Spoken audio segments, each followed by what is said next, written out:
जय श्री माता जी। श्री माता जी के श्री चरणों पर नतमस्तक होके बंधन लेंगे।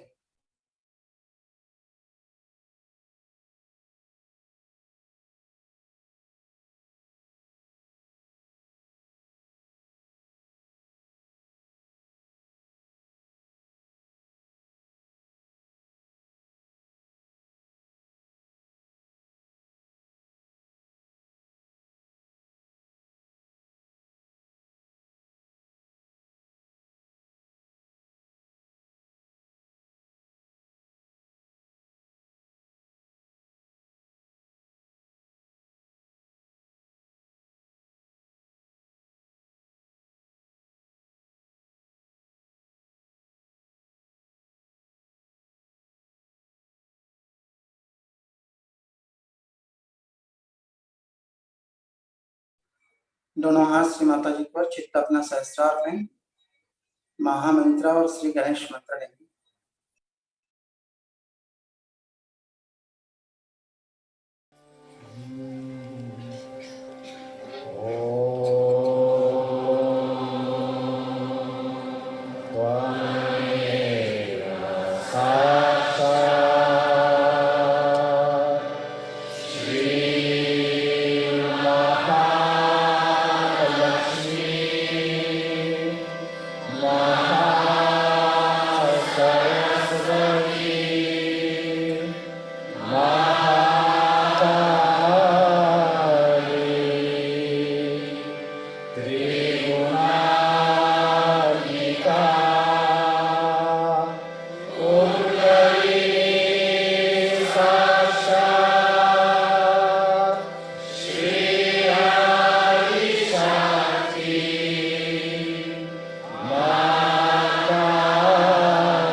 दाहिना हाथ धरती माँ के ऊपर रखकर प्रार्थना करेंगे। परम पूज्य श्री माता जी, आपकी परम कृपा में हमारे ईरा नारी के सारे दोष धरती तत्व द्वारा दूर कर दीजिए।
दाहिना हाथ श्री माता जी को, बायां हाथ आकाश की ओर करके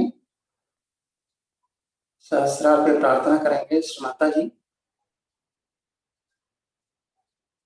हमारे पिंगला नाली के सारे दोष आकाश तत्व द्वारा दूर कर दीजिए।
दोनों हाथ श्री माता जी की ओर, चित्त अपना मध्य नाड़ी के ऊपर।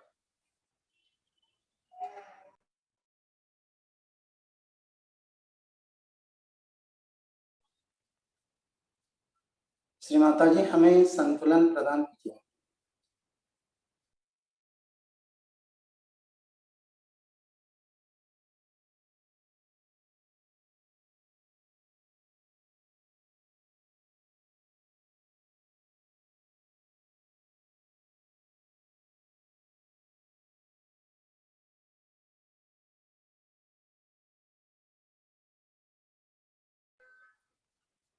ध्यान को हम हृदय के ऊपर लाते हैं, आत्मा की ओर, और श्री माता जी से प्रार्थना करेंगे। श्री माता जी, आप कृपावंत होकर हमें आत्मा स्वरूप बना दीजिए और हमें आत्मा का ज्ञान और आत्मा का आनंद प्रदान कीजिए।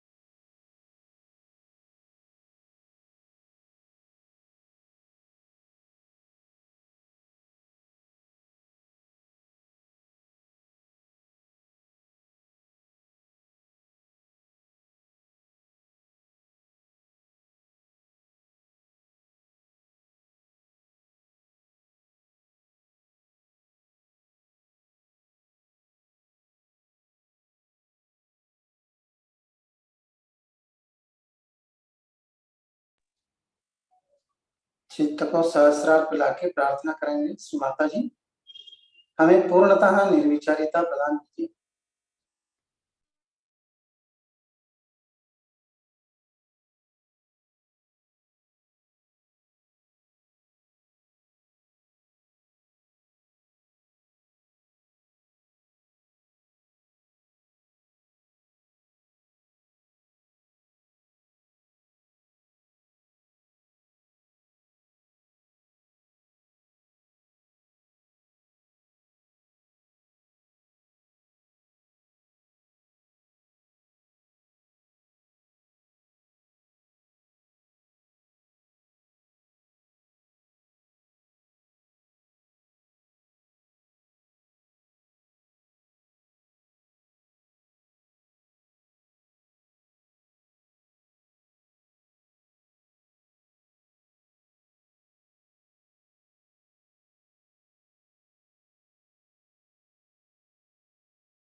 ऐसे ही निर्विचार स्थिति में हम श्री माता जी के अमृतवाणी सुनेंगे।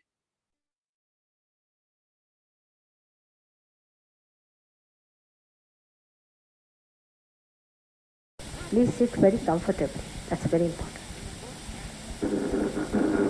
There should be no strain on a particular part of the body. For example, when you are sitting, sometimes your feet might feel a little bit numbed down. You can change the posture. You need not carry on with any extreme effort or any discomfort to yourself. That's the first thing you must remember. Moreover, some of the people go into tense postures also by stretching their hands too straight, or sometimes going very straight or pushing their head behind. Sometimes they bend their heads also a bit too much. Sit very comfortably with both the hands on your lap in a very comfortable way. There should be nothing extreme to be done from outside. We have to understand the principle of this living process. Then you will know that why I say no use doing any such extreme thing to achieve your goal.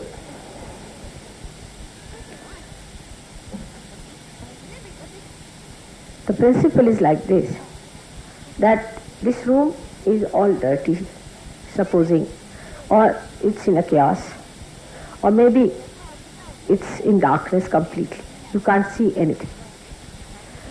So you enter inside the room.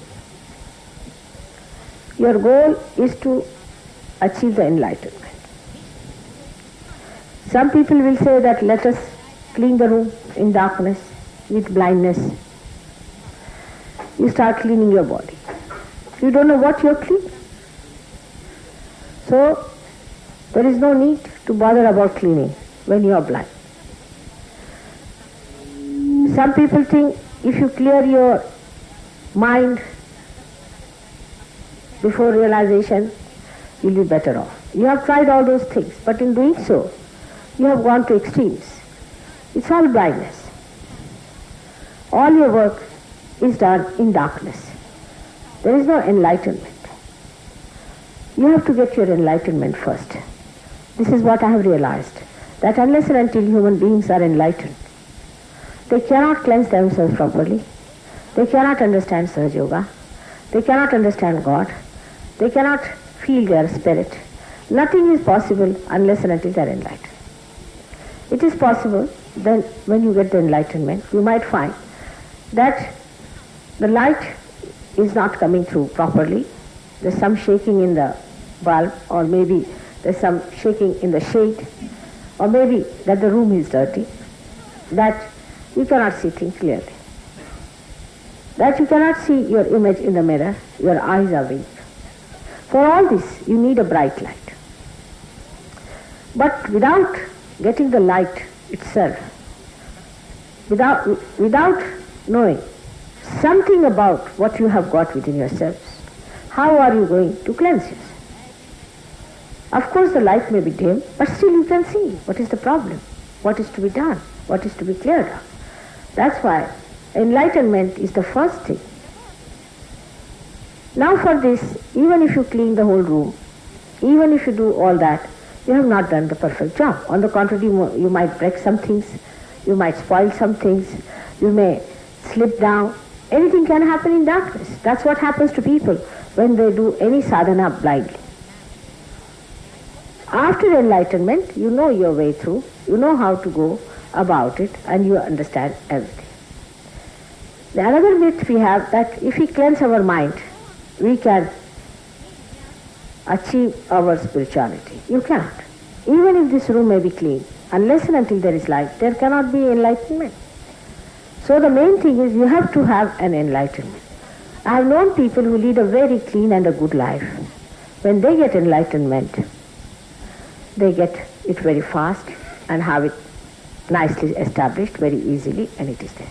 But some of the people who lead a very clean and a good life have overdone it to such an extent that they have an ego about it. They think, I don't want anything, I'm perfect, I do no wrong, I'm committing no problem, I'm a very happy person. Such people also get stuck because they do not want the higher things of life. They do not want their spirit to be enlightened. So that also sometimes becomes a very sticky point. Now in Sahaja Yoga, you have to know that you have the power within yourself. It is there.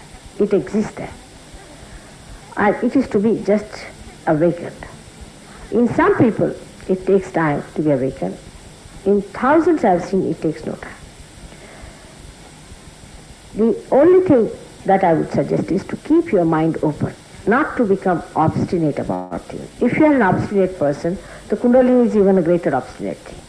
Do not be obstinate, just keep yourself open. Do not argue it out. By argument or by thinking about it, the Kundalini is not going to be awakened. On the contrary, when the Kundalini is awakened, your thoughts settle down to such an extent that you feel there is no thought coming to you from your subconscious or from your supraconscious. So, try to keep yourself absolutely open and don't worry even if your vibrations are not felt. The principle is that light is light and the room is room. The light has nothing to do with the room. Only thing, when the light is enlightened, it enlightens the room. The room has something to do with the light, but the light has nothing to do. Whether the room is there or not, light exists. In the same way, we must understand the relationship of Atma and our body, our spirit and our this body, mind and our ego, superego. So many of you must have done a lot of tapasyas and lot of things which were not really wanted. Thinking that you have done such a lot, you have been to so many places, you have done so much Tirath Yatra, you have been to so many pilgrimages. And those pilgrimages and all these places, you think according to you, should be blissful to you. But actually, while going there, you did not know how to get the bliss from those temples and those places which are holy actually in nature, but are surrounded by people who are extremely negative. Because of that, that mixture was there, and sometimes instead of getting the bliss, you get all the headaches.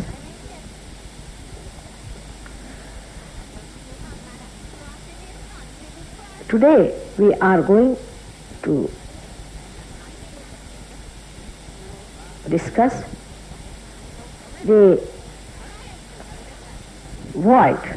What we call void in Sahaja Yoga is different from the way people talk of void.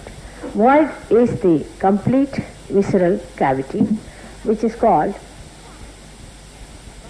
in Sahaja Yoga language as Bhavasagara. Many times you must have heard people singing songs, poets singing songs saying, Bhavasagara se para utaro. What is this Bhavasagara? This is the symbol, or this is the reflection of the whole entire universe that is created. This all universe is created by Brahmadeva. He is the one who is the creator, who is the Rachayita of this world, who created this beautiful universe. In that, specially, he created the Mother Earth. He has placed the moon and the sun on both the sides of this Mother Earth, and the representative of the Mother Earth within us is the Kundalini, the Mooladhara.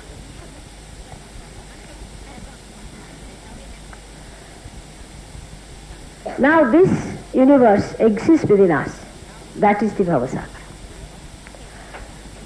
This Bhavasagara exists in many stages in its evolutionary form, and today it is Kali Yuga in this Bhavasagara.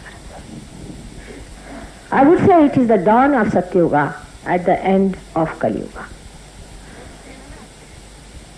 In this Bhavasagara is placed in the center, is the center of Nabhi Chakra, and around it moves the center of Swadhisthana.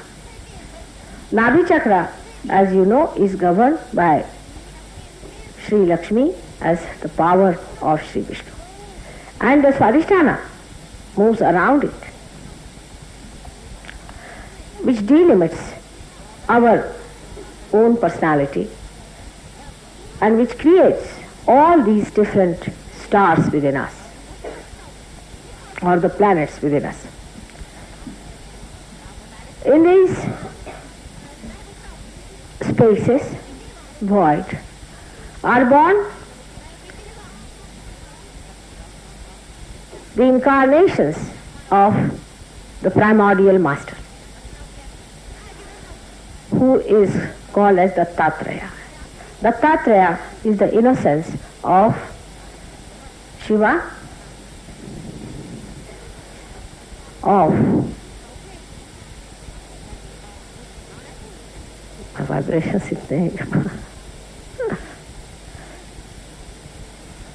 of Brahmadeva and of Shri Vishnu. Brahma, Vishnu, Mahesh. The essence of these, the innocence of these is embodied in the form of the Tatraya, who is the primordial master.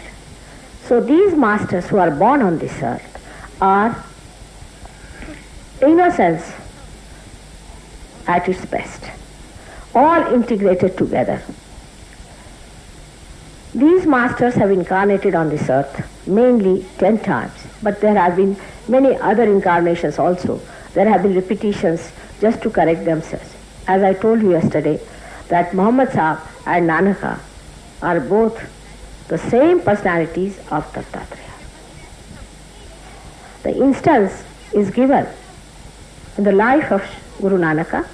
When he was sleeping, people told him that your feet are towards Makkah, Kaaba, towards Kaaba. He said, all right, I'll remove my feet and put wherever you say. Then they put his feet on the other side, and again they found that his feet were facing toward Kaaba.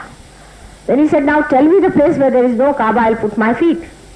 But they could not arrange it at all, because wherever he placed his feet, it was such a Maya that always they found that the feet were towards Kaaba. Now Kaaba is a place where you have a beautiful Shivalinga, which is called as Makkeshwar Shiva in our Puranas. From ancient times, it is mentioned that there is a Pinda which is absolutely vibrating and which is there. Now Muhammad Sahib religiously avoided talking about that. He only said, if this stone can be so godly, why not human beings be? But he did not explain much, as it is whatever he tried to explain. The people were so insensitive and so cruel that they tried to kill him many a times. They gave him poison. Ultimately he died in a very, very bad state. They tortured his life. They were nomadic people. They used to live in tribes, very tribal by nature, and he tried his level best to propagate that there is God and God is above all and I am the messenger of God, but they would not listen to him. Then came, Nanaka, who preached that there should be no enmity between Hindus and Muslims. He preached that because he saw the Muslims behaving in such a manner. They were such fanatics and they had become so funny that he could not understand how is it. These are the people whom I have made Muslims and what are they doing here? Actually, Musalman means the person who is realized, and Pir means a person whose realization is established. So much so that he said those who have become Musalman should be buried and not be burnt, because he thought they are all realized souls. But realization finished off with his son-in-law and his daughter. After that he had two sons who were great souls, who are really the reincarnation of Lava and Kush. Now perhaps we do not know what happened to Lava and Kush when they were born. Lava and Kush, when their mother disappeared in the Mother Earth, and the father, they were little annoyed with them, went in the north. One went to Caucasus, another went to China. Lava went to Caucasus, and from there he became a very powerful king in Russia. Russians always use Sanskrit language. We do not know that how much Sanskrit they use. For example, they will say Kharosho means Haroshivai. The pravada itself, the word pravada. Vada is to say. Pra means enlightened.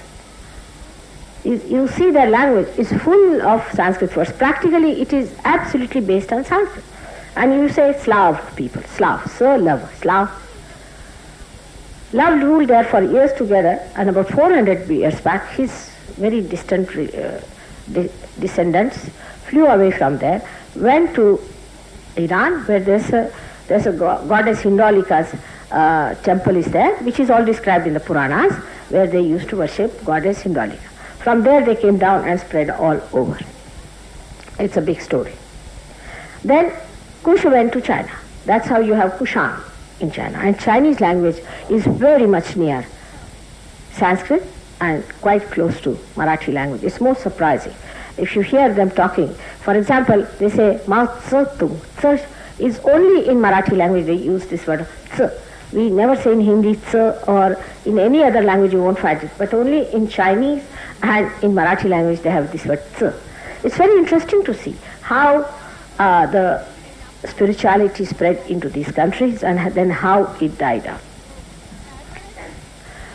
All these things happened, but then they were born again and again. They were born as Mahavira and Buddha. They are the same. They were born as Markandeya. They were born as Kabira, as Adi Shankaracharya. It was Buddha who was born as Adi Shankaracharya, just to correct himself. Buddha was shocked the way people were going towards Nirakara, that he had to be born as Shankaracharya to tell people, oh God, what are you doing? It was only Buddha who came to correct himself as Shankaracharya. It is so surprising that people are fighting. Buddhists and Hindus are great enemies of each other. But they do not know that the person who really re-established Hinduism was the same who established Buddhism. So imagine the same personality coming again and again on this earth, tries to correct his disciples, again finds that there are two groups he has created. It's a big problem. Now Mahavira also was one of them who was born again and again, and he was Markandeya and he was Kabira. The way Kabira lashes people, you can see that he's tremendous. He's like Bhairava. And the power of Bhairava, Kabira has used in his language. But for Hindi poets, it is Sadukkadi, and they have made fun of it. The best thing of a person who doesn't want to face reality is to make fun of everyone. That is the best way. They said, what does he talk? Ida, Pingla, Sushumna, who is he? What does he think of himself? But he was appreciated very much by the saints, and especially by Guru Nanaka, who included all his poetry in his Granth Sahib. He has included so many of these poetry from all the realized souls from Maharashtra also. But I wonder how many Sikhs know that this was for getting realization. He thought that if you write any book, you see, they tried to correct everything just to make people understand that you have to get to it. First, they thought that if you write Gita, they go on remembering Gita by heart. Then they thought it is better that you write something from the realized souls only together, so that it's a powerful grantha by which people, when they read it, they get vibrations and they'll stick to it. But it is not so. Even there people are just reading it. I don't know how, gradually as we were evolving, we were losing our sensitivity. At least at the time of Rama, people knew he was an incarnation. At the time of Krishna, they knew he was an incarnation. Many people knew. Of course, Rakshasa knew also that they were incarnations. Rakshasas even today know who is the incarnation. They are very sure of it, and they are just frightened of it. But in those days, even common people knew who is an incarnation. Now the sensitivity among human beings started getting reduced and reduced as they got involved into fanaticism. All kinds of tantrism that developed in this country of ours. In other countries also, tremendous movement was there to create fanatics. And these fanatics are diseased people. They are diseased. They are actually the people who are possessed, absolutely possessed. They are not normal people. When they talk, you are surprised. How can they talk like that when they do not know anything about it? But thank God, today, fanaticism has reached such a stage that the younger people are understanding the nonsense of it. It's a very good chance for Sahaja Yoga to come up. In Sahaja Yoga, the beauty is this, that you cannot now form a cult. As soon as try to do such a thing, you lose your vibrations. You try any such tricks, you try to be fanatic, you will be losing all your vibrations. असं करायचं नाही. Any tricks you try with Sahaja Yoga, first thing you will lose your vibrations. You won't like it. You won't be happy with it. You would like to keep your vibrations going smoothly and nicely so that you feel absolutely happy about it and joyous. But anybody who tries any tricks with Sahaja Yoga, you get into problems. Now these gurus came on this earth to remove fanaticism. The last of them came as Shri Sainath. He was the one who has said very clearly, in Marathi he has said it, that to speak ill of any other religion is sin. Nothing can be more powerful than that. There are many people who worship Sainath, many people, but they drink.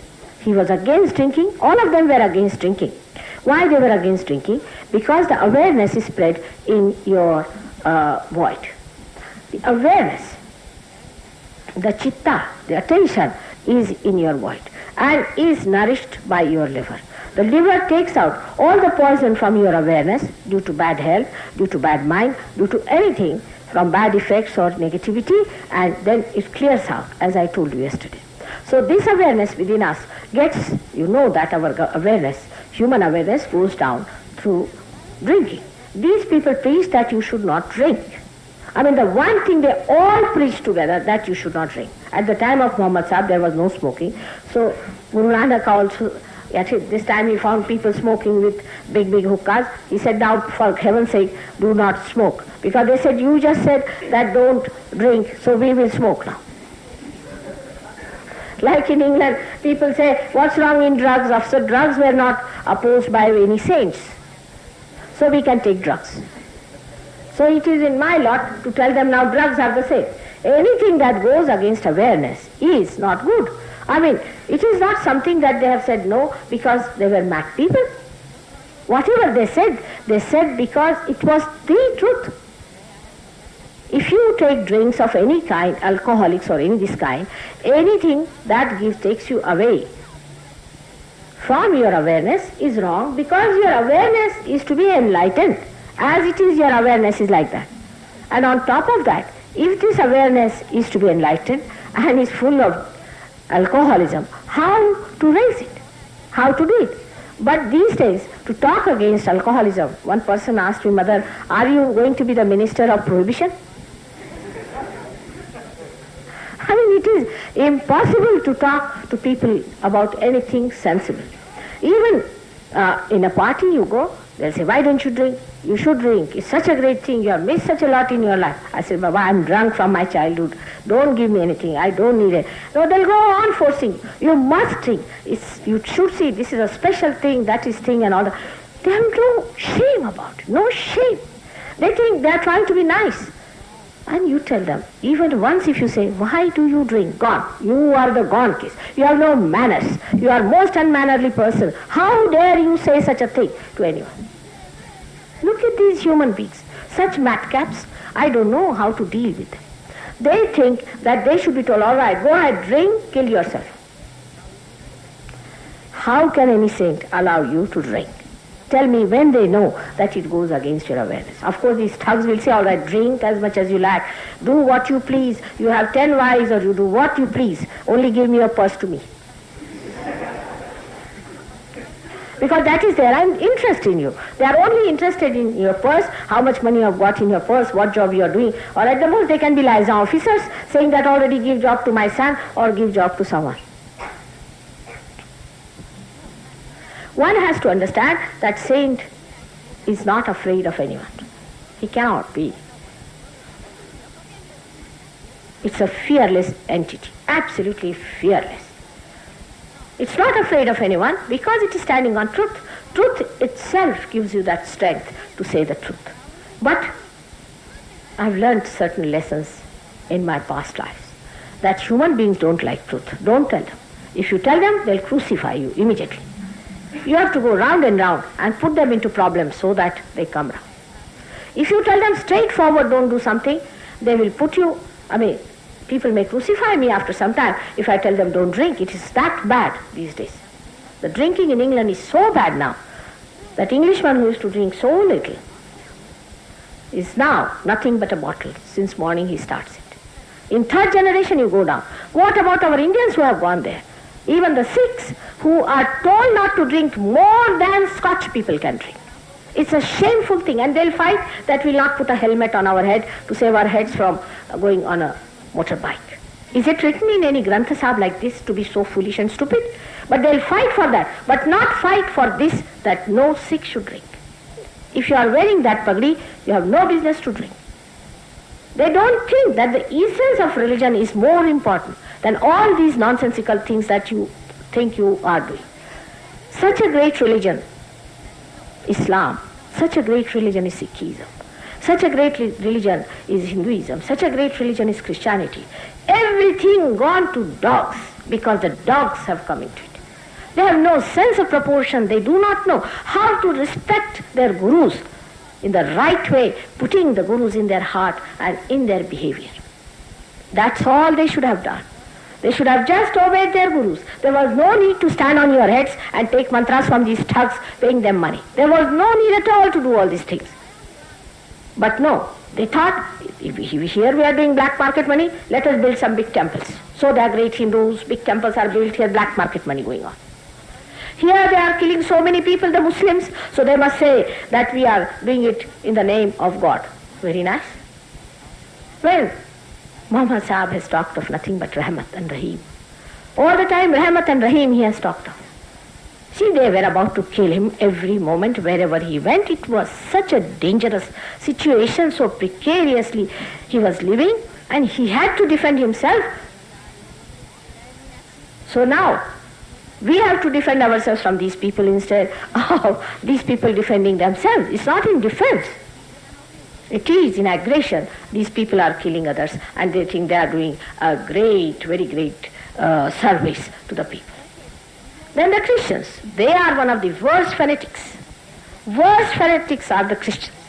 There cannot be worse fanatic than Christianity. Christianity is one religion which is very clever and cunning. Nobody can beat them hollow. For example, they will do all missionary work. You will say, what nice people. Doing missionary work. They are looking after our poor people here. Very nice people, very great, generous people. And they will be converting people. What are you converting them for? Have you got power of realization? Have you got power to call yourself Christians? Are you baptized in the real sense? That is how the Christians have been behaving throughout. They have put up such a big show. This is not God's work, to get some people from the street who are dying, put them in the room and look after them. Is this the work of God? This is the work of human beings. Work of God is just to raise the poor. That is the work of God. Not the work of God is to have hospitals and schools and things. This is not the work of God. This is your job.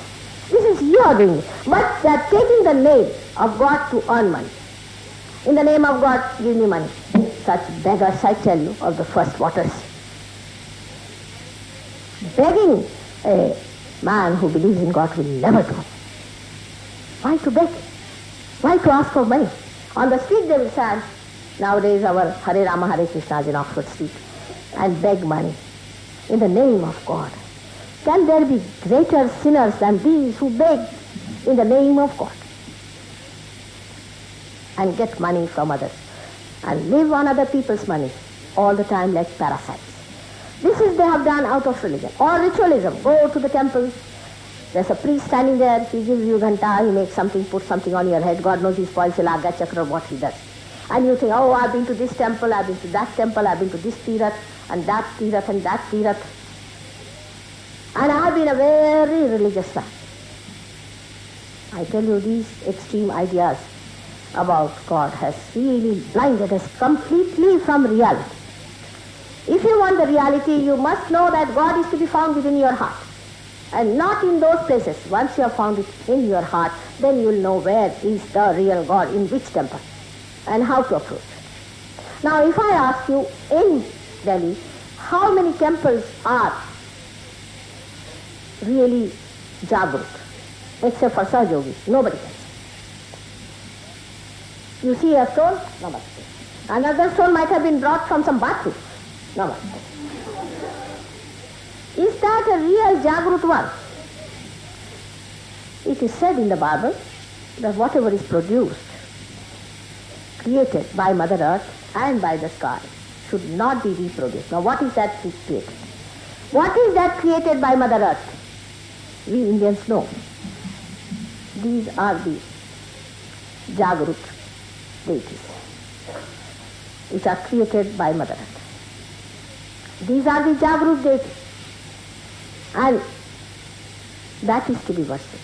And not to get a Ganapati somewhere for 2 rupees. My forefathers have given me, so I am carrying on. I must do their puja. Maybe the forefathers are sitting on that. You won't believe there's a gentleman in Bombay who came to me. His name is Mr. Shah. He said, Mother, lots of things are happening. I don't know how. I said, what happened? In my house, I am getting some old deities from somewhere, just coming into my house from somewhere. I don't know from where it comes. Sometimes I keep my windows open in the night, and I find in the morning there's a deity of silver. Sometimes diamonds are there in the nose of the Lakshmi. And I'm surprised, how am I getting it? And the man is not so rich to have all these things. He showed me, he said, now what to do? I told him, throw them, all of them, in the sea. That's what they deserve. He said, where have they come? These are the people who are very seriously worshipping those deities without understanding that these deities have got vibrations or not, whether they're Jagrut or not, they're all right or not. Even of plastic they'll make. They'll make of aluminium. I don't know now what they're going to use next to make a deity. And they'll be carrying it on, have no value, have no understanding, have no respect. So the people who own those, they must be bringing it, the old people, and putting in your house. You better put them in the sea. Otherwise they will not have their mukti. And this fellow is having a giddiness. He is always having a chakkar with these things. He said, what's happening to me? His child is getting into problems.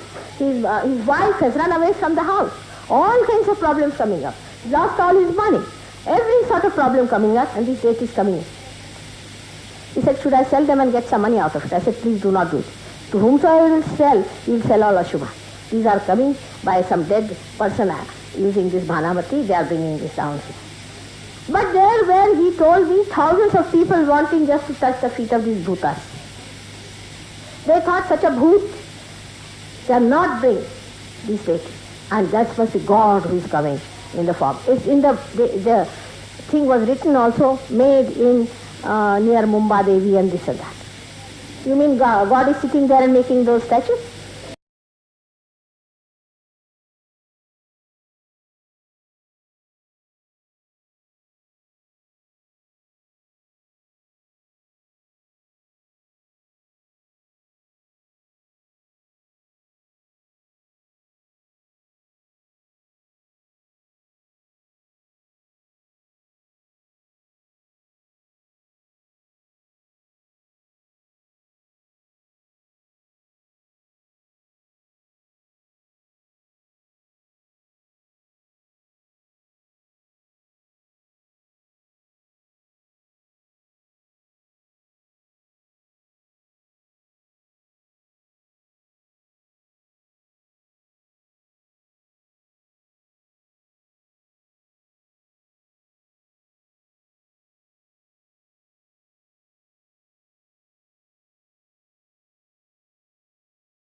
जय श्री माता जी।